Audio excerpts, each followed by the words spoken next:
안녕하세요. 와플터치 유튜브 채널 구독자 여러분, 그리고 이유를 알 수 없지만 알고리즘에 흘러 이거를 보고 있는 바로 당신, 반갑습니다. 써니와 길승의 워키토키 시간이 돌아왔습니다.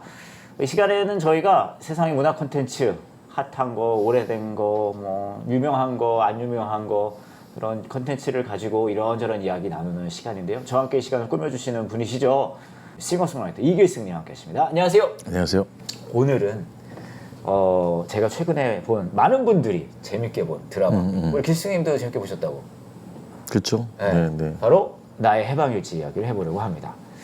근데 사실 이런 거는 그거 한참 방영하고 가장 핫했을 때 이런 얘기를 해야 이게 좀 조회수도 올라가고 하는데, 저는 개인적으로 네.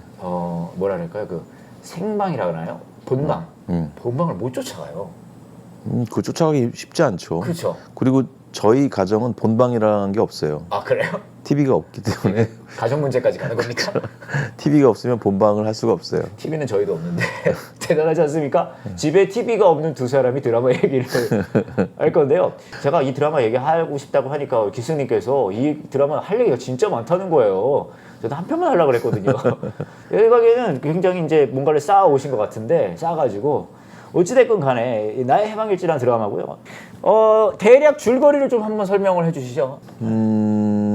시골 그 경기도 외곽에 살고 있는 한 가족의 이야기죠. 네. 예, 거기에 이제 딸 둘에 아들 하나, 또 엄마 아빠가 함께 살고 있는데, 아빠는 어딘가에서 이렇게 뭐 인생 자체를 객관적으로 막 성공하신 분으로 느껴지진 않는, 그래서 조금 노후에 뭐 외곽에서 농사도 짓고 뭐 싱크대 같은 걸 만드시는 공장을 운영하면서 자녀들을 키우는 가정인데, 그 가정에 자녀들이 서울로 출퇴근을 하면서 벌어지는 그 일상 다반사, 그리고 평범한 그런 배경 속에 너무너무 디테일한 어떤 관계들과 어떤 요동치는 그런 심리 묘사들이 드러나는, 그러면서 누구나 공감할 수 있는 그 공감대를 만들어 주었던 드라마였다, 이렇게 얘기해 볼 수 있을 것 같은데요. 저는 이 드라마가 뭐 굉장히 흥미로웠던 게 굉장히 리얼해요.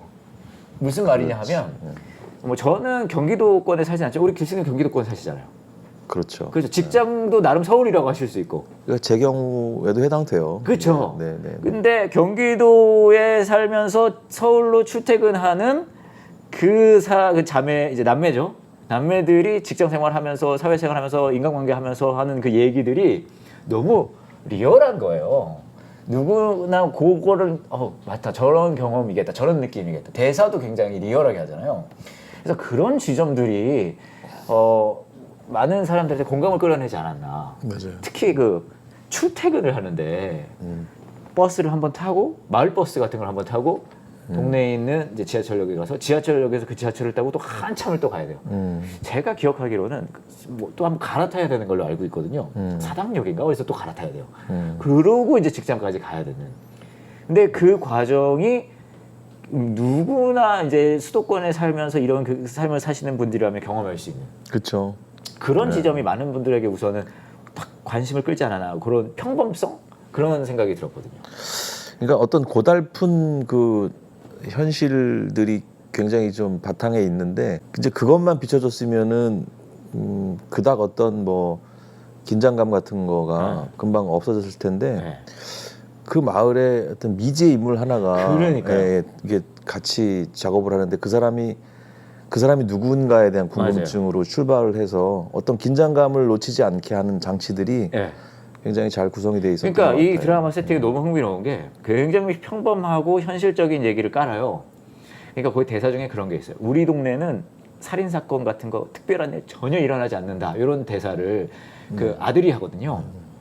어찌됐건 간에 그렇게 얘기하는데, 아까 말씀하신 대로 완전히 평범한 세팅 속에서 정말 평범하지 않은 인물이 하나가 거기 딱 들어있으니까, 그렇죠. 그게 약간 극적인 텐션을 끌고 가는. 그렇죠. 저는 요 구도가, 이 극적 구도가 가장 적절하게 드러난 장면이 어디냐면, 아마 우리 길승님도 기억하실 것 같은데, 그 뛰는 장면이요. 또 굉장히 비현실적이긴 하죠. 그렇죠. 그 장면은. 그러니까요. 그렇죠. 네. 그러니까 굉장히 현실적인 반일을 하는, 여기서 갑자기 비현실적인 장면이 그 뛰는 것도 일부러 굉장히 과하게 막 맞아요. 막 이런 식으로 뛰잖아요.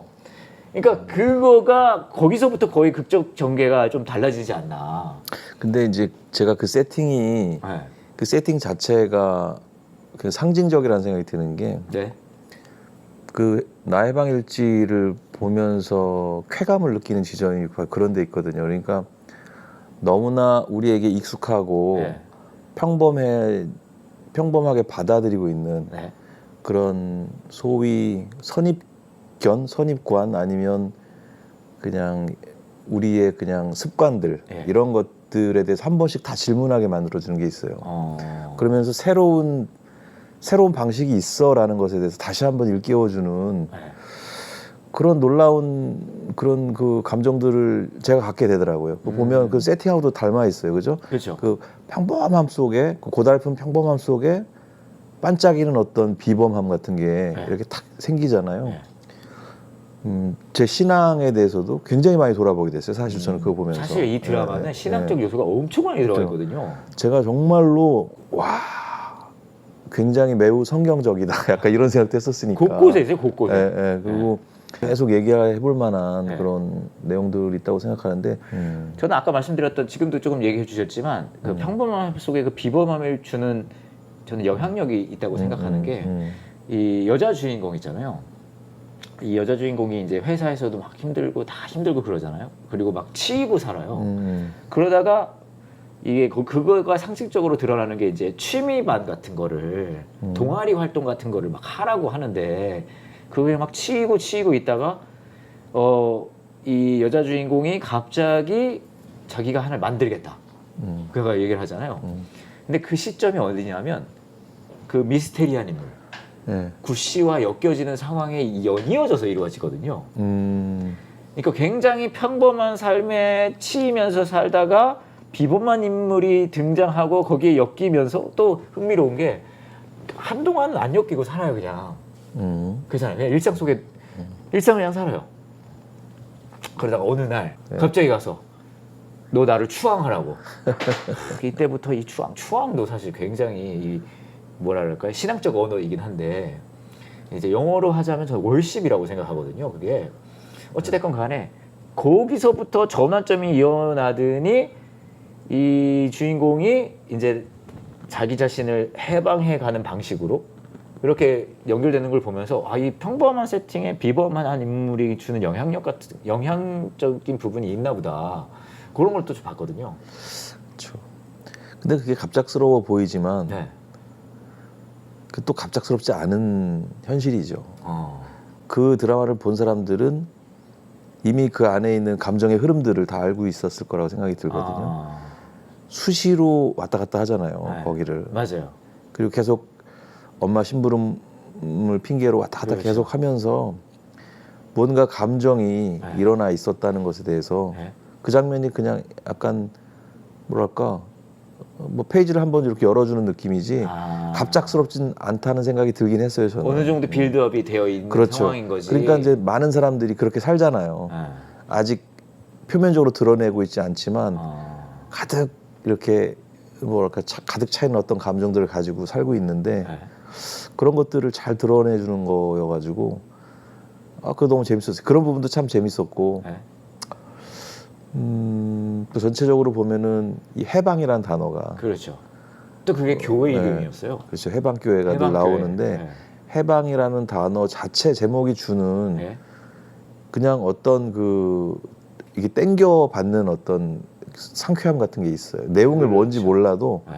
그냥 제목만 봐도 그냥 이렇게 쳐다보고 싶은. 네. 그래서 어떤 단어 하나에 대해서 탁 그 어떤 제목에서부터 사람들을 이렇게 좀 열게 해주는 게 있었다는 생각이 들고 네. 그러면서 어떤 단어들 자체를 해방시키는 느낌도 있는 거예요. 저한테는 해방이란 단어 자체도 해방이 되고 추앙이란 단어도 네. 처음 들어보는 단어잖아요.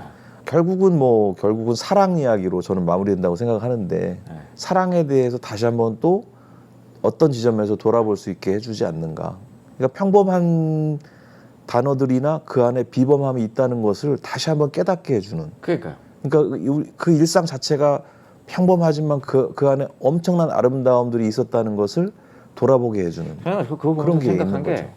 신앙생활들이 되게 닮아 있는 게 평범이라는 삶 속에 예수 그리스도라는 비범함이 들어와서 정말 잔잔하게 영향을 끼치면서 변화되어 가는 거잖아요. 근데 결국은 그 비범함이 평범한 현실이라는 거. 그렇죠. 그게 굉장히 놀라운 거죠. 그런 게. 아, 저희가 사실 나의 해방일지 요거 지금 시작했는데 이분이 아직 하실 얘기가 많아요. 제가 보니까. 아, 그래서 오늘 약간 전체적인 얘기 이렇게 하고요. 다음 이 시간에 아, 해방되고 싶다. 그래서 이분이 기분이 지금 좋아졌어요. 기분이 지금 좋거든요. 김승님이. 그래서 아, 이럴 때 자주 없죠. 다음 이 시간에 저희가 나의 해방일지 2편으로 또 여러분 만나서 또 이야기해 보도록 하겠습니다. 혹시나 아직 못 보신 분들은요. 넷플릭스에서 볼 수 있으면 보시고 그리고 이야기 같이 들으셔도 좋을 것 같습니다. 감사합니다. 다음 주에 뵐게요.